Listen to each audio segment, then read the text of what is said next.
Dear reader, here I am again, pen scratching across the page, ready to dive back into the psychology of money by Morgan Housel. There's something grounding about writing this out by hand, like I'm unraveling the book's wisdom one thought at a time. Part 1 got me hooked on the idea that money is more about psychology than numbers, and now I'm eager to explore the next layer of Housel's insights. Ideas that revolve around playing the long game, staying patient, and understanding what wealth really means. This is part 2 of our 4-part journey, and I'm excited to share it with you, as if we're sitting across from each other, flipping through the book and swapping thoughts. In this part, I'll cover key ideas from the next few chapters, roughly chapters 4 through 7, focusing on why time is the backbone of financial success, how our expectations can derail us, and why the simplest approaches often come out on top. I'll weave in my own reflections on how these lessons hit me personally and why they feel so relevant in today's fast-moving world of 2025.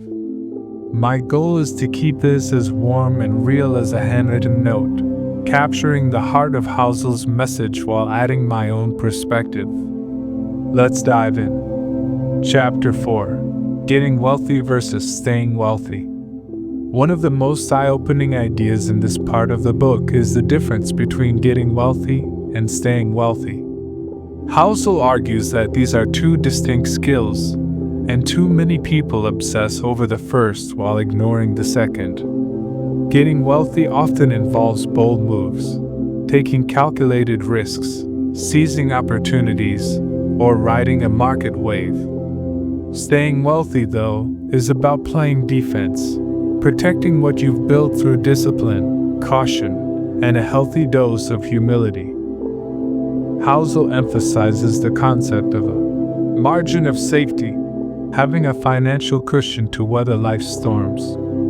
This could mean keeping an emergency fund, not over-leveraging investments, or simply spending less than you earn. It's not glamorous advice, but it's practical. I thought about a friend who got swept up in a hyped-up investment last year and lost big because he bet more than he could afford.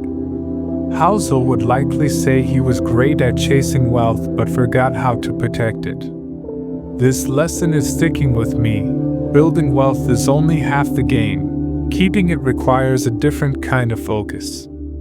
Chapter 5: The Magic of Compounding. If there's one chapter that feels like the beating heart of the psychology of money, it's the one on compounding. Housel calls it the most powerful force in finance, and he makes a compelling case. The idea is straightforward: small, consistent investments grow exponentially over time, thanks to the magic of compound interest. But what makes this chapter so powerful is how Housel ties it to human behavior, not just numbers. He tells the story of Warren Buffett, whose net worth is well over $100 billion as of 2025. Most people assume Buffett's wealth comes from being a stock-picking genius, but Housel argues it's mostly about time. Buffett started investing as a teenager and has been at it for over 70 years.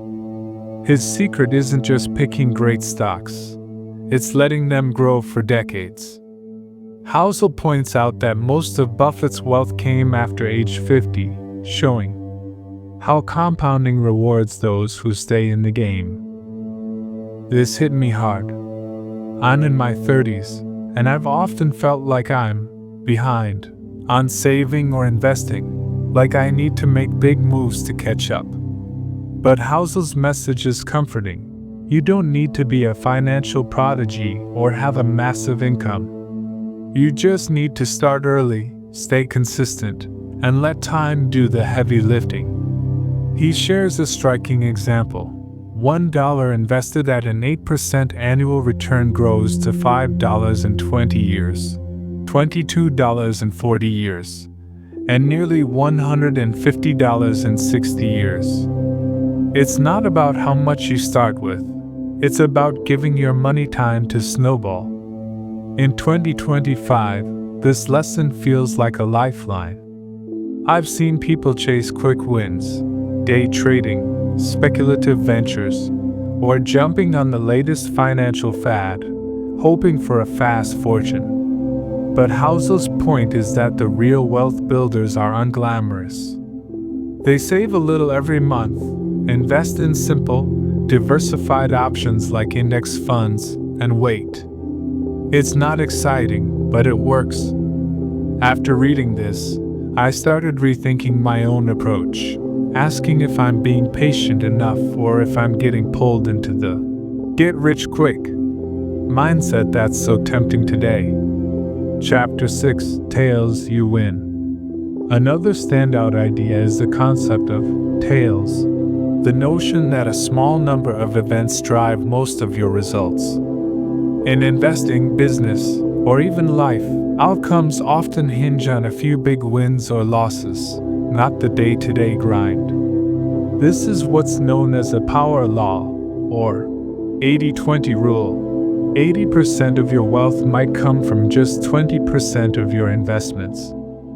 Housel illustrates this with venture capital, where firms invest in hundreds of startups knowing most will fail. But a single blockbuster, like an early stake in a company that becomes a global giant, can make up for all the losses. The same principle applies to personal investing. You don't need every decision to be a home run. You just need a few that pay off big over time. This chapter shifted how I think about risk. I used to stress about making the perfect investment choices, worried that one mistake would sink me.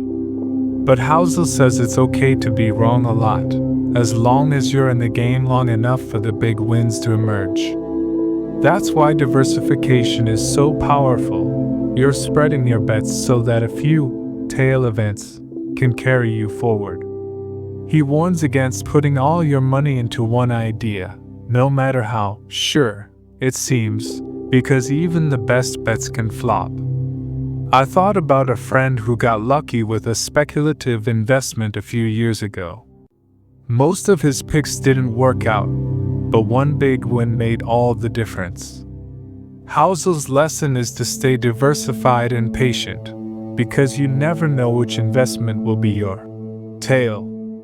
It's a reminder to play the long game, not to bet everything on a single idea, no matter how promising it looks. Chapter 7: Freedom. The chapter on freedom is where Housel gets philosophical, and it's one of my favorites so far. He argues that the true purpose of money isn't to buy fancy cars or bigger houses, it's to buy freedom. Specifically, the freedom to control your time. Wealth, at its core, is about having the ability to do what you want, when you want, without being chained to financial stress or a demanding job. Housel points out that we often miss this. We chase bigger paychecks or fatter portfolios, thinking they'll make us happy, but what we really crave is autonomy.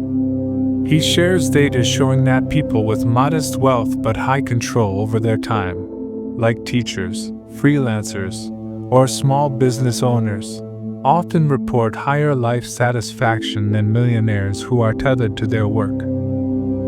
This idea really resonated with me. I've caught myself tying my happiness to my bank account, thinking a bigger number would solve everything. But Housel's right.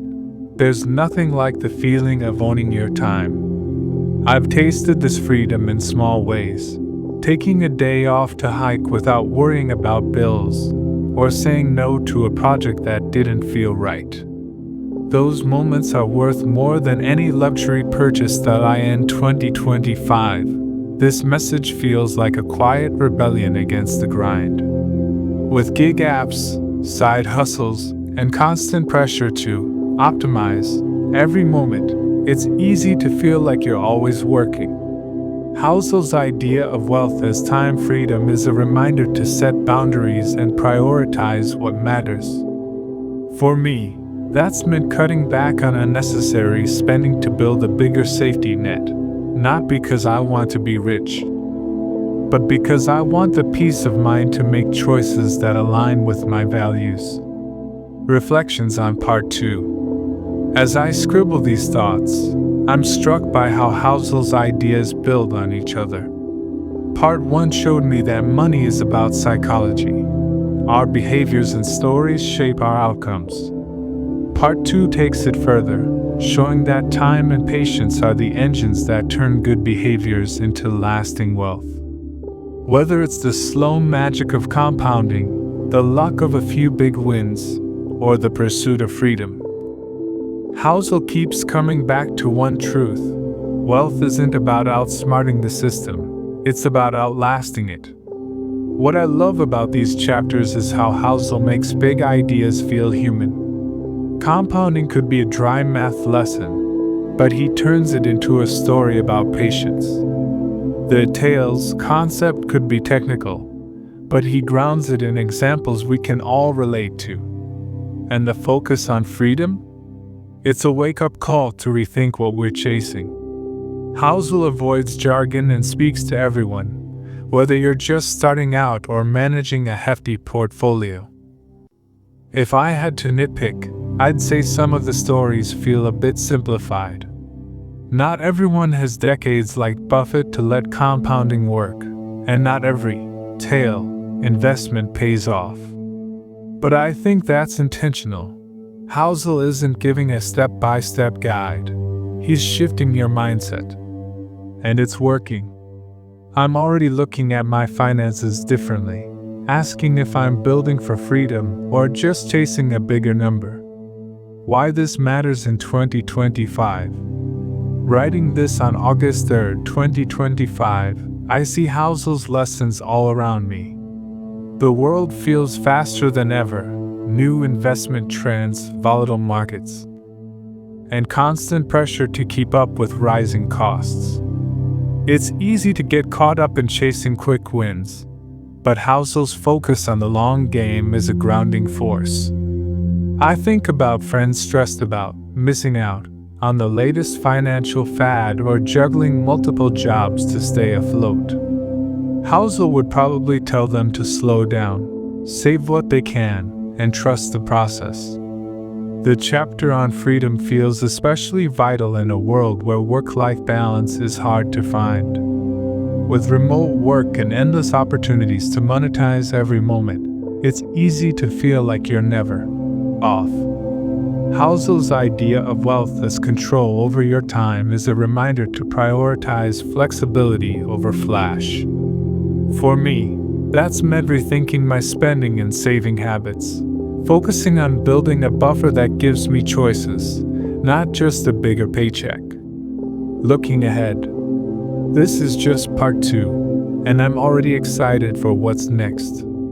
Housel has more to say about the hidden nature of wealth, the dangers of comparison, and why saving is as much a mindset as a habit.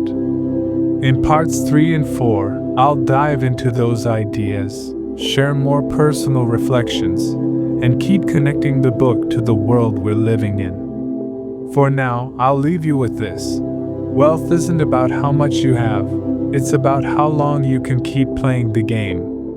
And the key to that? Time, patience, and a little bit of wisdom. Until next time.